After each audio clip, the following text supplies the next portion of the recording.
Começa agora. Cultura e Design. Começa!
No documentário de hoje, Casas.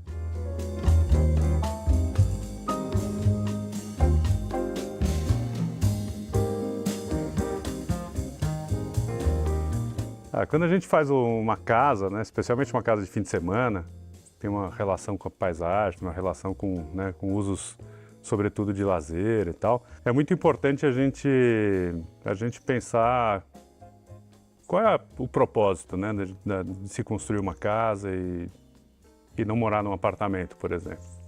E para a gente está muito claro que esse propósito é a gente ter um contato direto com o externo, né? O exterior ele é mais importante do que a casa como construção, como objeto. Então, fazer uma casa como essa, para a gente, é uma oportunidade interessante da gente louvar e da gente privilegiar a não arquitetura, né? Tudo que está para fora, o céu, a vegetação, as vistas, o ar, a luz entrando.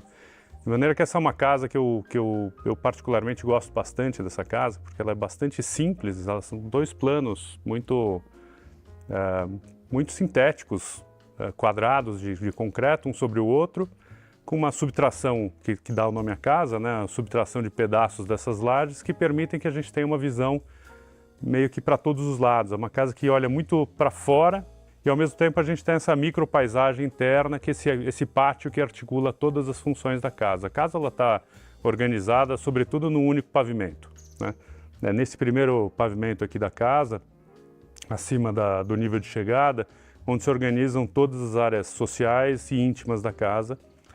Então aqui a gente está na sala, que ela é toda aberta, devassada mesmo e relacionada diretamente com essas áreas complementares de terraço, a piscina e tudo mais. A cozinha, a sala de jantar e os quartos que ficam ali do outro lado do pátio, né? Então a gente resolve, grosso modo, o principal do programa aqui. É óbvio que a gente tem algumas áreas acessórias, né, de apoio, lavanderia, garagem, casa de caseiro e tudo mais, que ficam num pavimento abaixo, deixando aqui, digamos, esse pavimento o mais leve possível, né, com o mínimo possível de paredes e tal. E uma coisa que eu acho que nessa casa tem uma função bem importante é a ideia do tempo, né? O tempo, conforme o dia se desenvolve, a gente tem uma percepção muito curiosa das sombras que se formam e da variedade, digamos, de sensações que isso cria na casa ao longo do dia. E é uma casa intimamente conectada ao clima, né? Se está nublado, a casa está nublada, se está ensolarado, a casa está ensolarada, se está chovendo, a casa está chovendo, é uma casa que conversa. A casa é quase que uma extensão do exterior, né? Ao contrário da gente pensar que o exterior é uma extensão do espaço interno, aqui é meio que o contrário. A gente traz essas características do tempo e da paisagem tudo para dentro da casa, e como se a gente dissolvesse a casa. Gosto muito dessa percepção, assim, de uma casa muito simples, né? Ela é complexa nas formas, sim, mas como conceito ela é muito simples. E essa simplicidade está expressa também nos próprios materiais, né? A gente praticamente resolve essa casa com concreto e vidro, só, né? Tem um pouco de parede ali para fechar algumas áreas íntimas dos quartos, mas são dois elementos que fazem parte aqui de todos os espaços e que organizam todo esse programa sem criar uma grande diversidade de detalhes e de materiais e de cores. A cor está nas árvores, está na paisagem, está no sol, está na luz que bate, no mobiliário, eventualmente. A arquitetura ela é esse plano meio que quase secundário, eu diria, né? Que vai criar a condição para que essas coisas todas aconteçam de uma forma muito livre, muito leve e tal. De maneira que uma casa de fim de semana, ela precisa ser isso, ela precisa ser leve, ela precisa ser gostosa e precisa trazer um pouco da natureza e dessa experiência de viver o tempo, diferente do que a gente tem na cidade, né? E é uma casa que, com esses planos todos de vidro, você consegue abri-los todos, você tem uma ventilação cruzada, você tem um contato e uma circulação de ar que é absolutamente impecável, né? A gente está numa casa aqui onde você não vê praticamente aparelhos de ar-condicionado enfiados em todos os cantinhos, porque no fundo, que a casa é o jardim, né? Essa possibilidade que a gente tem de promover uma ventilação super generosa, uma iluminação natural. Quantas lâmpadas vocês estão vendo aqui nas lajes, né? Nesse teto e tal. Então, durante o dia, certamente é uma casa que responde muito bem a esse ambiente natural. E com uma série de outros elementos. A própria piscina é uma massa térmica importante, ela evapora a água, ela ajuda a controlar a temperatura, né? Ela sendo dentro da casa praticamente, isso traz um elemento de conforto térmico, espelho d'água da mesma maneira. Então, esses elementos que vão criando possibilidades aí da gente ter um conforto térmico melhor, uma eficiência energética melhor na casa também, e esse conforto de você estar numa casa onde o ar é absolutamente puro, né? Você não precisa ter aquele raciocínio de vou abrir a janela para ventilar a casa ou para iluminar a casa. A casa já está automaticamente ventilada e iluminada a partir do momento que você está nela. Isso me parece assim, um ato mais de generosidade com a paisagem e com a vida de quem vai usar a casa, do que exatamente uma preocupação com a sustentabilidade, ainda que a sustentabilidade seja também um elemento do raciocínio, né? E a piscina foi pensada como um elemento alienígena, vamos colocar assim, enfiado nessa primeira laje, né? Então ele é um bloco muito ortogonal, muito puro, de pedra, de mármore, que se encaixa diretamente nessa laje, nessa primeira laje, na laje inferior, e de fora você identifica que é um elemento ali que foi encaixado, que ele dialoga por complementação, né? Ele não faz parte desse sistema das duas lajes de concreto, e é por isso também que ele não é de concreto, ele tem o seu próprio material e fica bem interessante, a piscina toda branca, toda clara, a água fica muito cristalina, fica muito azulzinha e tal, fica bonito também como elemento. E ela está num ponto em que ela, de fato, cria essa possibilidade de uma vida ao redor da piscina e, ao mesmo tempo, de frente, né, debruçada para essa vista super interessante. E aqui a gente escuta os passarinhos, ó. Os passarinhos aqui nas árvores que fazem parte do som ambiente da casa. E não sai daí que o programa Cultura e Design volta já.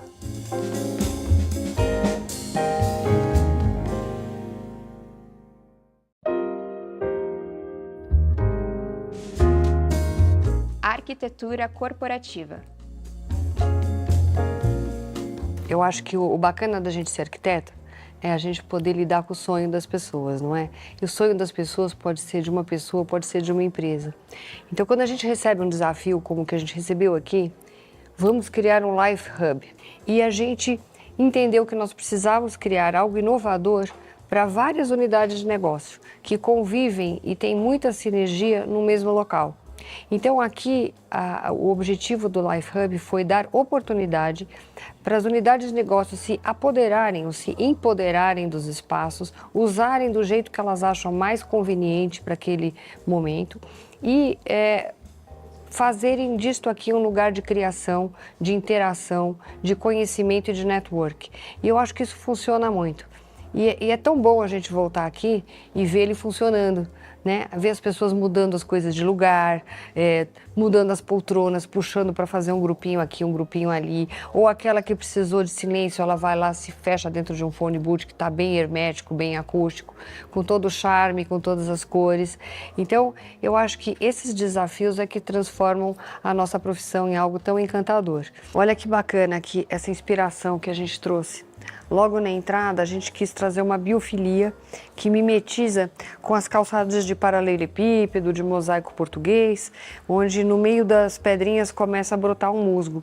E essa parte da biofilia, interface, sempre nos ajuda muito, porque a capacidade de criação dos produtos, ele já vem com esse conteúdo, esse conceito embarcado no próprio produto. Então, com isso, a gente trouxe essa ideia de praça, né? Que é a praça receptiva, de boas-vindas de quem chega no Life Hub.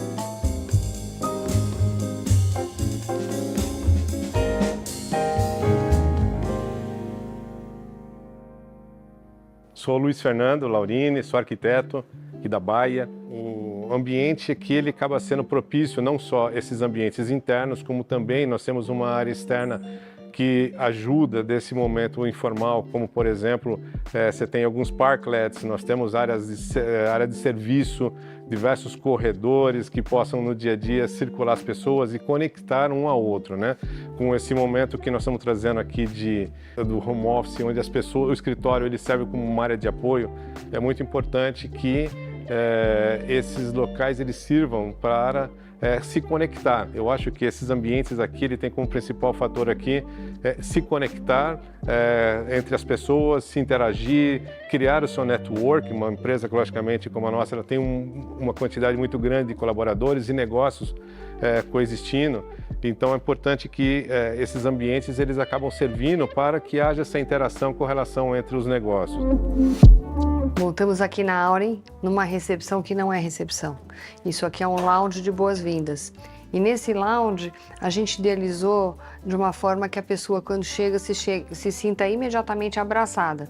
Ela pode sentar em qualquer lugar, ela pode aproveitar uma maneira mais descontraída, ela pode ver muito conteúdo, mas o que a gente mais quer mesmo é que ela se inspire nesse logo da empresa que está no teto. É como se eu dissesse que eu tô com a Auren na cabeça, né? Então a Auren, que é a mistura de aurora boreal com energia, ela está retratada nessa mudança de cor. E isso foi um dos nossos grandes desafios, porque a tecnologia que a gente queria utilizar era uma tecnologia importada que infelizmente não cabia no nosso prazo. Então nós tivemos que buscar uma solução mais abrasileirada e a gente buscou os nossos parceiros, né? A Lumenar, o Rodrigo, incansável em buscar alternativas, trabalhou como se fosse uma parte da equipe em desenvolver um produto que conseguisse passar a nossa ideia para o teto. Eu acho que ser sustentável é também reaproveitar produtos de primeira linha. Então, quando a gente encontra um carpete como esse aqui, por exemplo, da Interface, que a gente encontrou ele em parte já utilizado, nós lavamos e redesenhamos, repaginamos e reinstalamos. Isso é ser sustentável. Nós não criamos lixo, não geramos mais entulho e ainda criamos uma solução mais econômica, que é um pilar da sustentabilidade financeira do negócio. O espaço também foi pensado para acolher toda a diversidade que a gente tem aqui na Auren. E acolher as mães com um espaço de lactação, acolher os mais jovens que gostam de jogos eletrônicos, acolher as diferentes origens que a gente tem aqui dentro através de um espaço mais colorido, menos padronizado, também foram preocupações que compuseram o nosso conceito de escritório.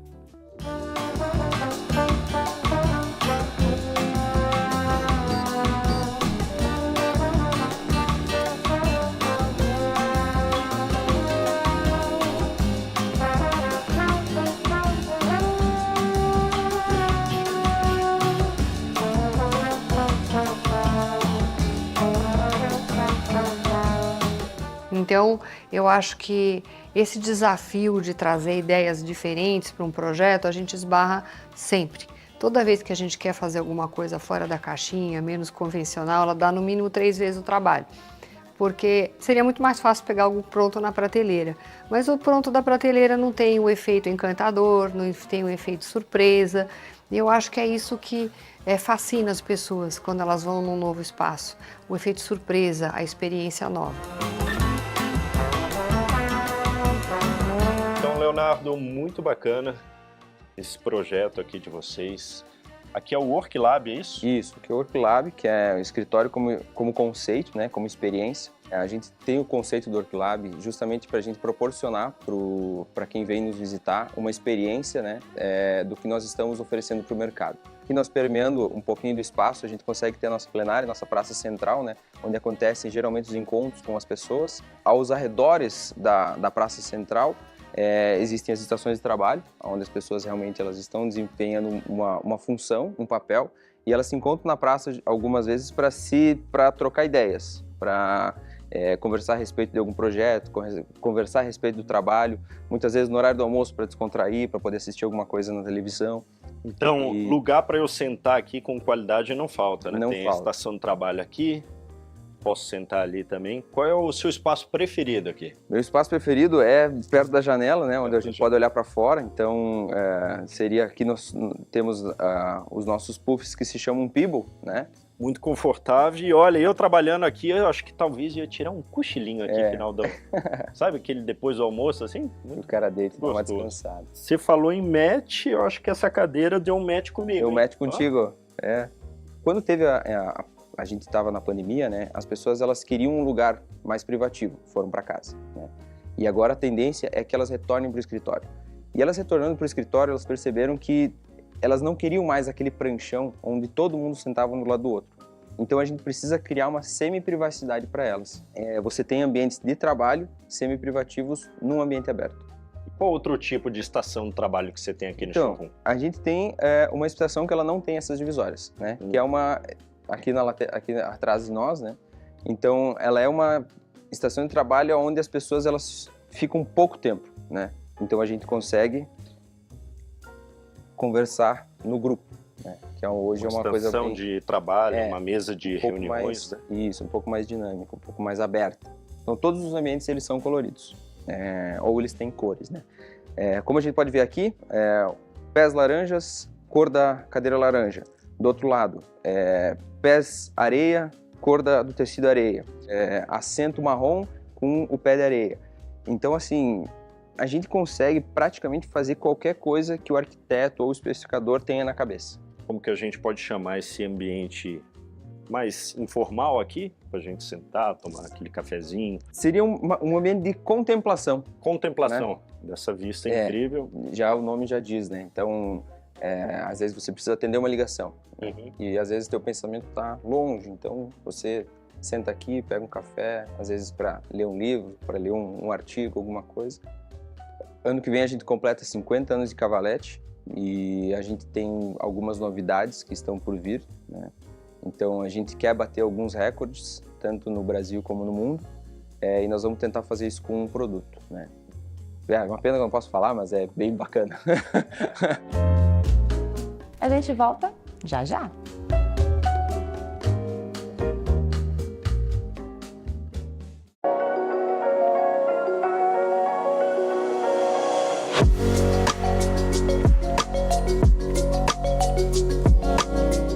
O que faz a gente escolher consumir em determinada marca ao invés de outra? O que a gente considera, como que a gente considera o que é caro, barato ou justo?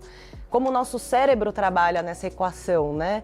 A gente acha que o preço, por exemplo, é um fator muito decisivo. E não necessariamente, né? Porque, na verdade, a gente já tem estudos que comprovam que 80% das nossas decisões, elas vêm de um lugar do sentimento e não do pensamento. Então, quando a gente faz essa decisão, o nosso cérebro calcula como se fosse uma balança os custos e os benefícios. Então, tá bom, a gente colocou o preço como custo, ou de repente o deslocamento, né, para ir comprar aquele determinado produto, isso é tudo um custo. E aí, do outro lado, tem os benefícios, que é o que fazem valer a pena a gente consumir aquele produto ou não. E o que está nesses benefícios? Como que a gente calcula isso? Nosso cérebro tem 3 áreas que trabalham juntas. Então, uma delas é a racional, que então vai entender, poxa, a qualidade desse produto, o quanto eu preciso dele realmente, o preço eu consigo pagar ou não, a forma de pagamento, isso tudo é o nosso lado racional pensando, né, falando. E a gente tem outros 2 que a gente nunca considera nessa conta, que é o emocional e o simbólico. Então, o que é o emocional? Tem a ver com como eu me sinto diante de tudo aquilo, daquela marca, da experiência que eu estou recebendo, de se eu estou me sentindo respeitada, por exemplo, na loja onde eu fui visitar e de repente ver esse sofá, se eu me identifiquei com a identidade daquela marca, então se tudo que aquela marca fala, pensa, defende, se eu me conecto com aquilo, com a identidade visual, tudo que causa aquela coisa de... né? Nossa, essa marca me representa. Isso daí tem a ver com o emocional. E o simbólico, que é uma coisa que ninguém imagina, é muito raro, mas é o que geralmente acho que dá o gatilho da compra, é tudo que a gente imagina que a gente vai ter através daquilo lá. Claro que a gente, como empresa, a gente pode e deve estimular esses gatilhos simbólicos, né? Para a pessoa poder imaginar, para ela não ficar sozinha nessa ideia. Então, qual que é o trabalho de uma marca, né? Por isso que entra a marca nessa história, porque só a marca consegue personificar um negócio a ponto de falar com as pessoas como se ela fosse uma pessoa. Senão você fica em cima de negócios e de produto e lá brigando por preço e, de repente, qualidade, enfim, questões muito racionais mesmo. Então, o papel da marca, ao contrário do que as pessoas pensam, não é só a logo, o nome ou a paleta de cores. A marca é uma coisa muito mais profunda, né? É ela que veste esse negócio para existir essa conexão realmente genuína com o público, né? Para você se conectar com o público não só na mente, mas também no coração dele.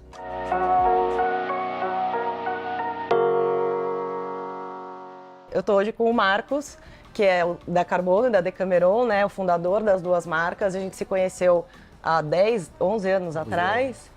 E eu participei do comecinho da marca Carbono e ele foi um super exemplo do que eu tô falando, de extrair, né, os valores mesmo do fundador e traduzir isso num DNA da marca, porque dessa forma você consegue humanizar a marca, né?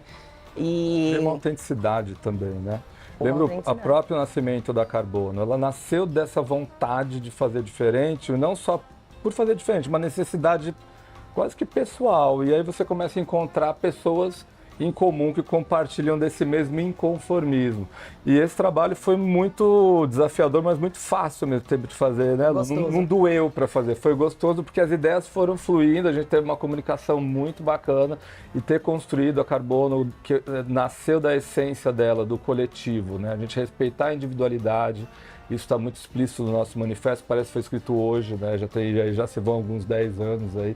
Mas é a gente acreditar na força do indivíduo e também na valorização do coletivo. Então sempre foi um caldeirão de novas ideias, que inclusive passam por reformulações e tem crises como a gente tem, como as pessoas, e aí para tudo, e a gente briga e fica sem se falar, 6 meses se odiando, mas quando se vê, se abraça, e aí, não, tô precisando de você, volta, não quer.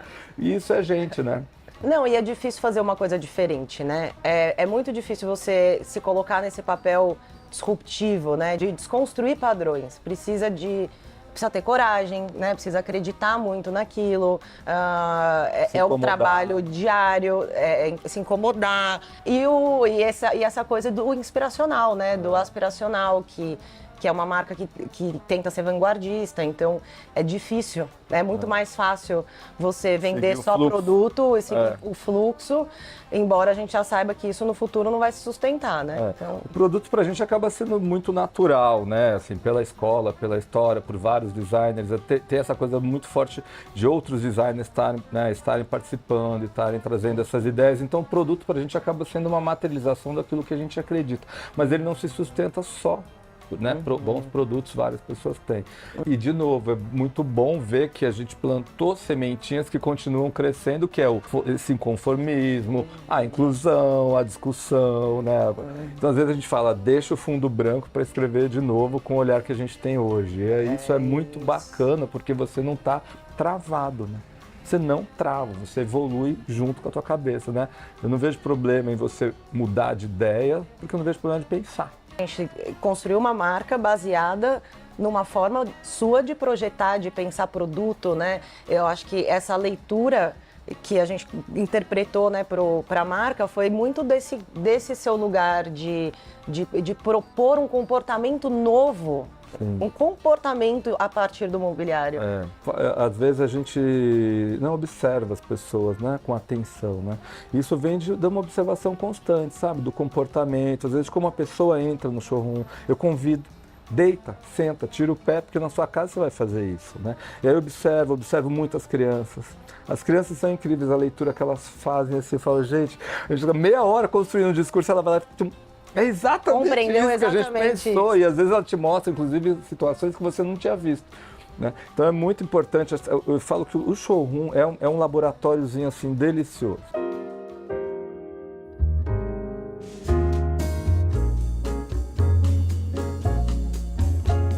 Os showrooms, na verdade, né, foram projetos que começaram no ano 2000, o primeiro foi da Decameron, na Vila Madalena, 2010... Eu vim para Gabriel com a Decameron também, com um projeto muito bacana do Márcio Koga. 2013, a Carbono também na Gabriel, com o projeto do Super Limão. Na verdade, eu acho que a marca ela é um grande condutor de ideias e ela possibilita com que você converse com diferentes públicos sem necessariamente sair do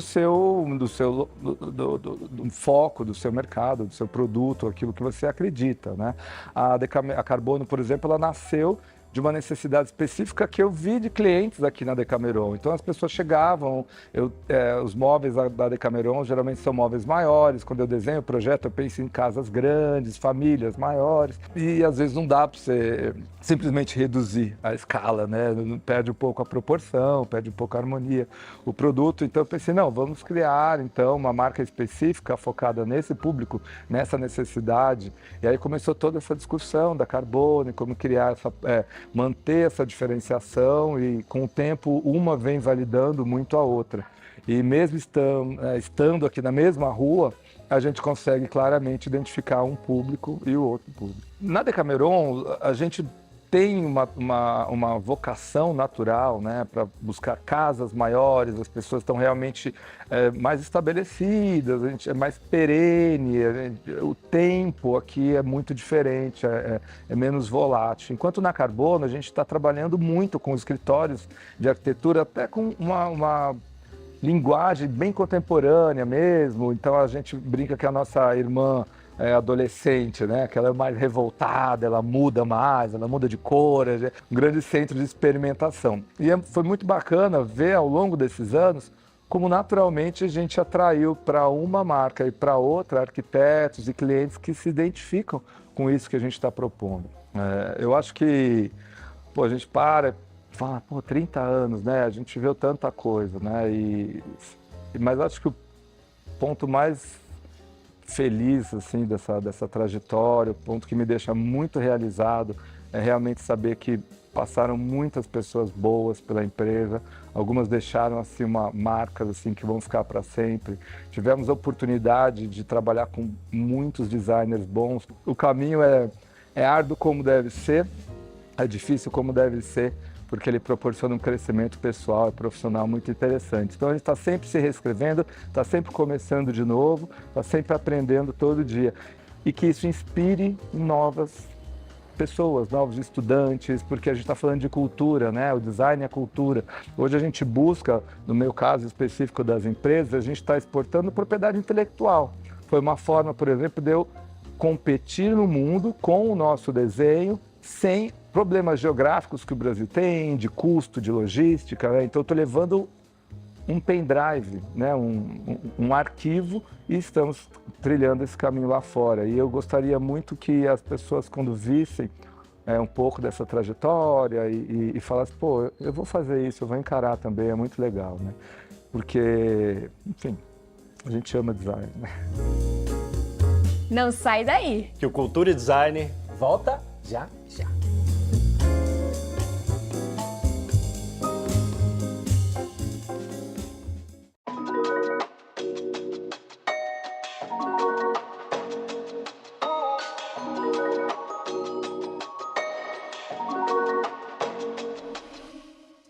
Ao mesmo tempo que eu sempre conservei o trabalho de estúdio, me interessou muito o trabalho no espaço público. Trabalho de arte para dar acesso livre para todos.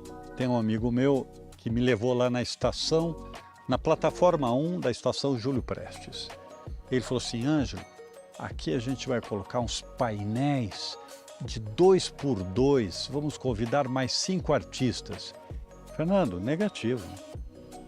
2x2 não é painel. Eu vi aquela coisa de 15 metros de altura na estação Júlio Prestes, falei, não. Aqui em Pouso Alegre tinha a fábrica da Alpargatas. Eu liguei para eles e falei, olha, lona de caminhão, qual é o maior tamanho que vocês têm? 4 de altura por 10 de comprimento. Falei assim, vocês aceitam participar como patrocinadores, doando essa lona? Eram 6 artistas. Eles doaram. Liguei para o Fernando e falei, Fernando, não é 2 metros por 2 metros. A lona vai ter 4 metros de altura por 10 de comprimento. Aquilo foi um impacto na estação. Na época teve a Bandeirantes, teve a Cultura, entrevistando as pessoas dali. E elas sabiam que aquilo era para elas. Cheguei para minha mulher, falei, Cláudia, vamos fazer a nossa capelinha? Não tem os artistas ali, vamos fazer a capelinha dele, vamos fazer a nossa.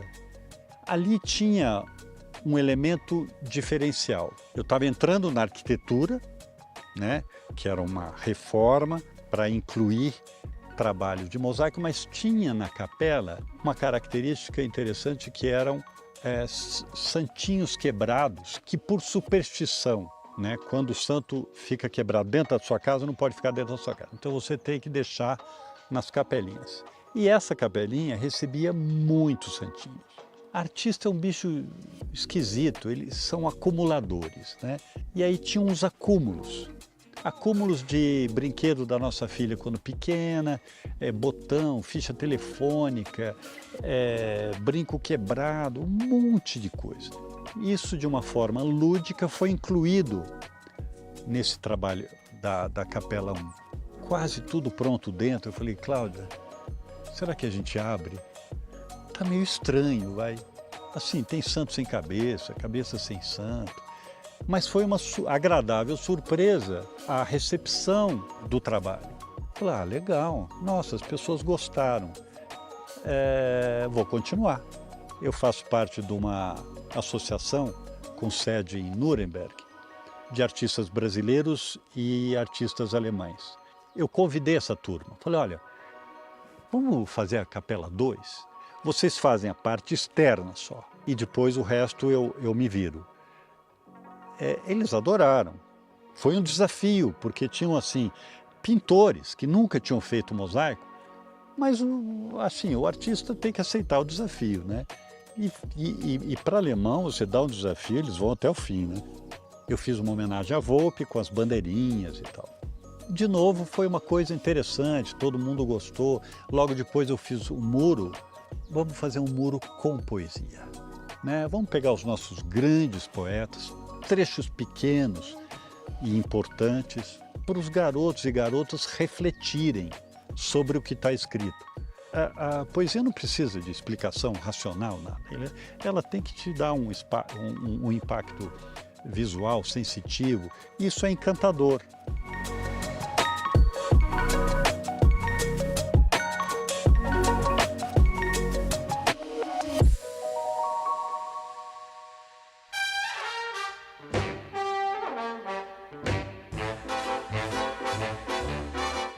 Tudo bem, turma? Hoje eu tô aqui para vocês para fazer uma sobremesa super italiana, mais super mundial.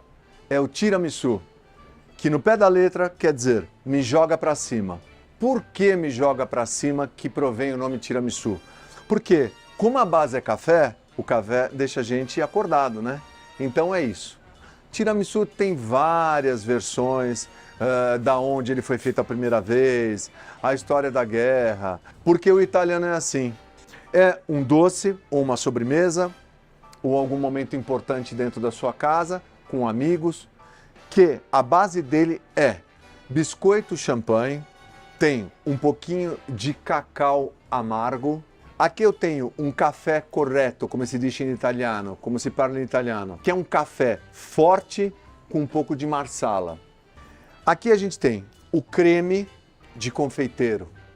Nada mais é do que um creme à base de mascarpone, que é um queijo super saboroso, proveniente da Itália e se faz muito bem no Brasil, ovos e açúcar de confeiteiro. I like a song with a skippity beat. When the melody moves right along. The kind of a tune you can tap with your feet. I love an old-fashioned song. La la la la la. That kind of thing. When it's bright and it's breezy. It's so easy to sing. The whole world is waiting for a musical treat. With a skip, skip, skippity beat. I like a song with a skippity beat. When the melody moves right along. The kind of a tune you can tap with your feet. I love an old-fashioned song. La la la la la. That kind of thing. When it's bright and it's breezy. It's so easy to sing. The whole world is waiting for a musical treat. With a skip, skip, skippity beat.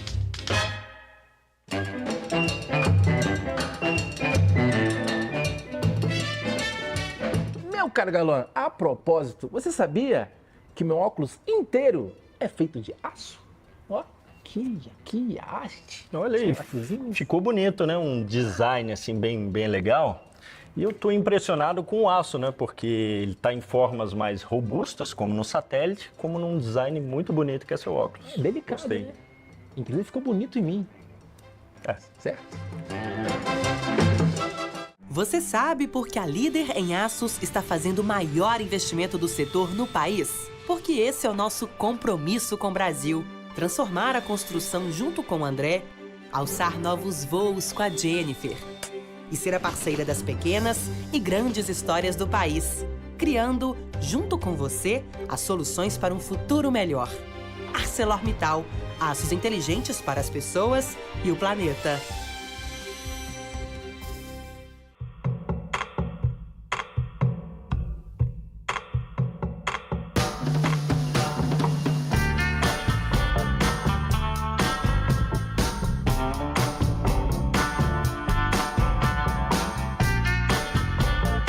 O nosso processo começa aqui. Ali tem uma máquina muito legal que pega essa chapa de vidro e traz para cá, para a mesa de corte, onde vai ser feito o desenho. E essa outra máquina aqui, ó, tem um diamante que irá cortar as marcações. E depois tem uma outra etapa que já eu te mostro. Muito bem, depois daquele processo ali que acabamos de mostrar, desenho e corte pela máquina com diamante, veio para cá. Nossos amigos estão destacando as peças que foi feito o desenho com as medidas que foi solicitada pelo projeto. Vamos para a terceira etapa, que é o polimento e a lapidação. Você me pergunta, e como é feito aquela parte boleada da quina do vidro? Tá aqui, ó. Esse é um disco de lapidação com diamante. Ele entra em contato aqui, ó, com essa área do vidro, alcança uma altíssima temperatura e, por isso, é utilizada uma grande quantidade de água para ir refrigerando e fazendo esse processo de lapidação. Muito bem, chegamos aqui numa etapa, eu diria que o vidro também é filho de Deus. É hora do embelezamento. Vai levar aquele banhinho gostoso para sair do outro lado prontinho para a próxima etapa. Vai tomar seu banho. Vai.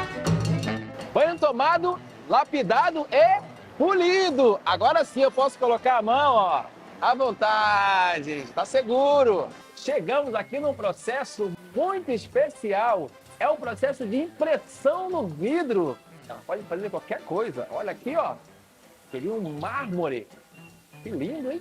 Muito bem, estamos no último processo de manipulação do vidro. Se tinha que furar, furou. Se tinha que cortar, cortou. Se tinha que imprimir, imprimiu. Porque daqui vai para têmpera. E depois desse processo finalizado, não pode mais mexer em nada. Vai daqui direto para o seu projeto. Muito bem, chegamos aqui na famosa têmpera, onde o vidro vai sofrer uma alta temperatura, 600 graus, e logo depois o resfriamento, causando um choque térmico, virando assim o vidro temperado, que, por sinal, é 5 vezes mais resistente do que o vidro comum. Muito bem, estou aqui com o vidro Blindex mais segurança, que foi aplicado uma película ar quente. E vou mostrar para você com um pulsão mecânico como que ele age no momento que ocorre a quebra dele. Como o teste é de segurança, eu vou fazer o seguinte, não serei nada delicado, eu vou com tudo. Chega aí.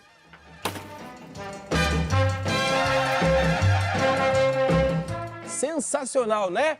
Não. Deixa que eu falo, porque eu falei, testei e tá aprovado. Sensacional. Aí. Obrigado. Aproveitando, nós vamos deixar um presente para vocês presente? do Cultura e Design. A gente gosta. Pro Cultura e Design? Exatamente. Presente Maneiro, cara. da Blindex do Rio de Janeiro. Design. Ó, pra nossa coleção. Ó. Carioca da Gema. Carioca da Gema, Cris. Vai ficar a recordação. Esse é pra mim? Exatamente. Caramba, obrigado, Hugo. Ah, o Cristo Redentor. E o Cultura e Design? Volta! Já. Não sai daí.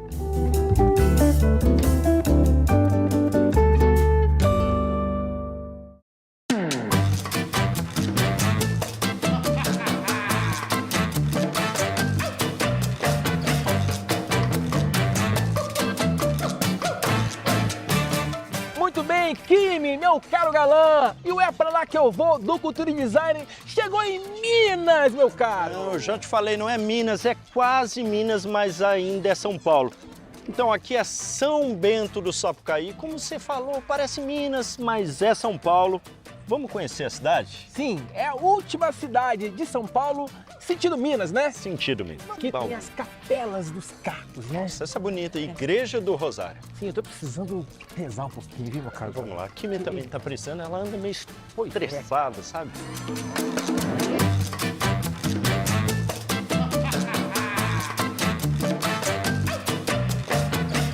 Então, já que é uma cidade em São Paulo, mas com aquele jeitinho mineiro, eu vou servir um cafezinho pra você.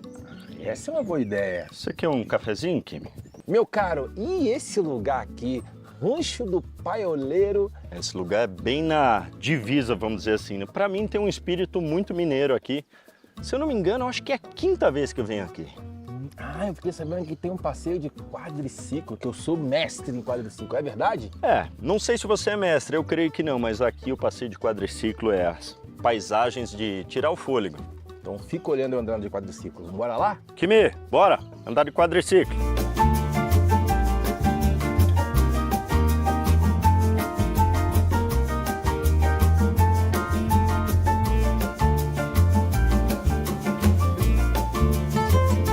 Você sabe o que a gente faz quando quebra um santo? Reza a lenda que nós temos 3 alternativas. Ou você enterra, ou você joga no rio, e tem uma terceira, que é a mais comum em cidadezinhas pequenas, que é deixar nas capelas e nos cruzeiros.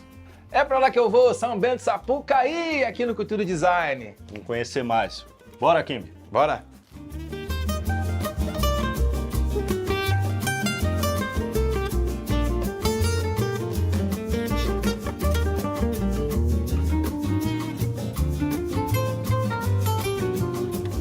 Isso aqui não é só uma pedra, aqui é exatamente a divisa entre São Paulo, Minas, São Paulo. Mas só que tem uma curiosidade, aqui tá escrito São Paulo, e aí tá escrito o quê? Minas. E por que será? Porque quer dizer que daqui pra lá é Minas, e dali pra cá é São Paulo.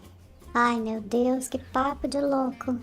Eu vou te falar uma coisa, pela primeira vez você acertou, hein? Porque além desse lugar cheiroso, gostoso, olha, com essa natureza linda, olha essa cabana, esse chalé lindo, de madeira, maravilhoso, hein? Parabéns. É, primeira vez não, né? Porque eu sempre acerto, mas essa aqui foi a melhor até hoje, né? Vamos lá, a gente já tomou um cafezinho, agora já era do almoço, né? Eu tô sabendo que aqui tem torresminho. Torresminho? Torresminho.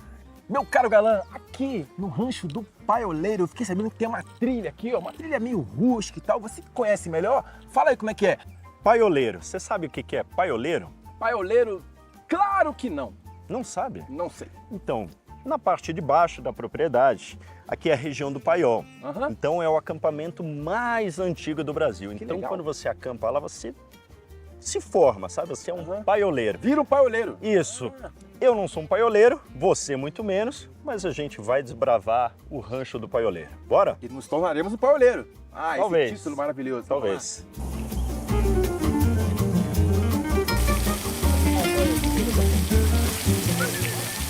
Tem 20 anos que eu cheguei aqui em São Bento do Sapucaí e a gente, então, eu comprei essa área aqui. Era uma área, assim, devastada de agricultura. Realmente, assim, não tinha quase nenhum pezinho de árvore. Era realmente uma coisa voltada para agropecuária, tinha boi, plantação de banana. Então a gente tem uma super preocupação desde de reflorestar com árvores nativas, recuperar as matas ciliares dos rios e tal. Então esse clima daqui de São Bento, que é um clima que é frio, o que também possibilita a gente ter plantação de oliveira para fazer azeite, que é uma planta que gosta de frio. Porém, durante o verão, que é o que está acontecendo agora, ele é quentinho, então a gente consegue ter uma diversidade grande de plantas. Mesmo estando na montanha, a gente consegue ter palmeiras, helicônias, plantas que normalmente são plantas que você vai observar em locais mais quentes. Então, Leblon, isso aqui era um pasto só com gado. Que legal. E olha que projeto legal aqui. Hoje a gente pode ver a araucária, que é aquela famosa árvore que dá o pinhão. Pinhão. Já é algo para você sabia. Eu gosto de pinhãozinho, hein?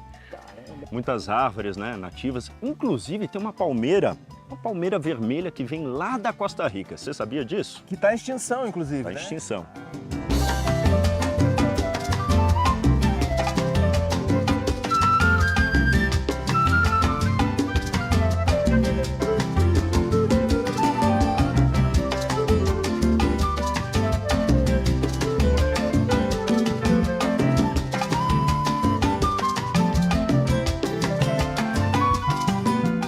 Você sabia que aqui tem um baú e o baúzinho?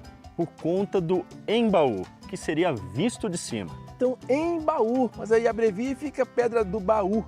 É que embaú, em Tupi-Guarani, os índios usavam embaú como coisas grandes, que quer dizer também embaúba, que é a árvore grande.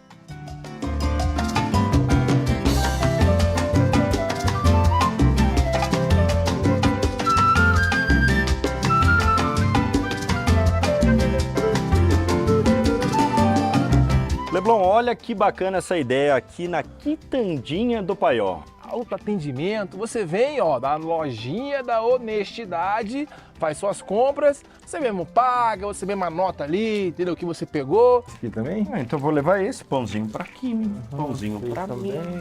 Mas esse aqui eu gostei também. Vou levar. Só pra te lembrar que tem que pagar, tá? É, lojinha da honestidade, tem que pegar e pagar. Acho melhor eu levar só um pãozinho pra Kimi. Como agora ela é a âncora do programa, é melhor agradar, né? Vou anotar. Boa de ideia, né, cara, galera?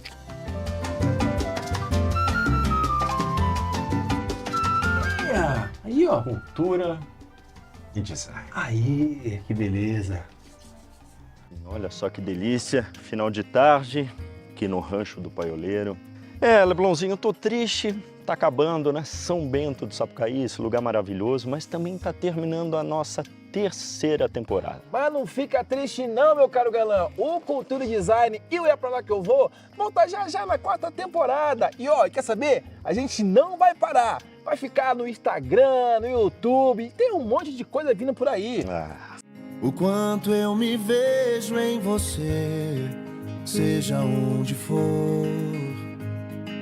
Amor não tem gênero e cor. Quero um mundo mais sem medo, espalhando a semente do amor. Eu quero celebrar a vida, curar todas as feridas que o medo causou. Quero abraços mais sinceros, ver o sol nascer de perto. Eu quero muito mais. Quero o aconchego dos meus pais num dia de domingo. Quero olhar pra trás e me lembrar sorrindo.